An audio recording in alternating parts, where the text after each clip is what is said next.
நண்பர்கள் அனைவருக்கும் ராச ஈசனின் பணிவான வணக்கங்கள்.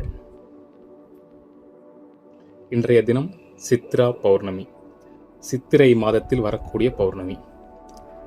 இதற்கு என்ன அர்த்தம் அப்படின்னு பார்த்தீங்கன்னா, நம்முடைய சித்தத்தை இயல்பாகவே ஆணவம், கண்மம், மாயை ஆகிய 3 திரைகள் மறைத்திருக்கும்.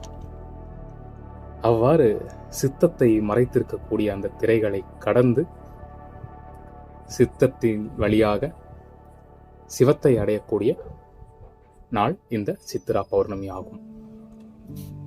எவ்வாறு இந்த 3 திரைகளையும் கடந்து சிவத்தை அடைவது, அந்த பயிற்சியின் விளக்கமே இந்த காணொளி.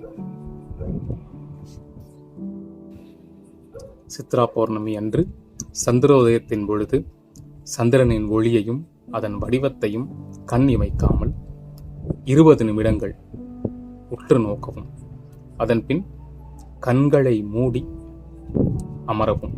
அவ்வாறு நீங்கள் அமரும் பொழுது நீங்கள் வெளியில் பார்த்த அந்த சந்திரனுடைய பிம்பம் உங்களுடைய மனத்திரையில் தோன்றும். அந்த பிம்பத்தை பார்த்தபடி தவம் செய்யவும். மனதால் பஞ்சாட்சரமாகிய சிவய நம என்கிற மந்திரத்தை ஓதவும். இவ்வாறு செய்வது மதித்திராடகம் என்று அழைக்கப்படும்.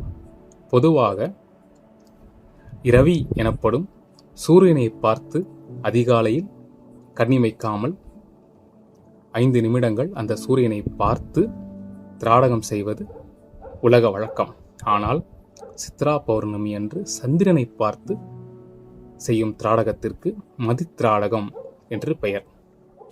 இந்த மதித்திராடகமானது உங்களுடைய சித்தத்தில் உள்ள திரைகளை தாண்டி, உங்களுடைய மனதில் உள்ள திரைகளை தாண்டி சித்தத்தை அடையக்கூடிய மிகச்சிறந்த வாய்ப்பினை நல்கும்.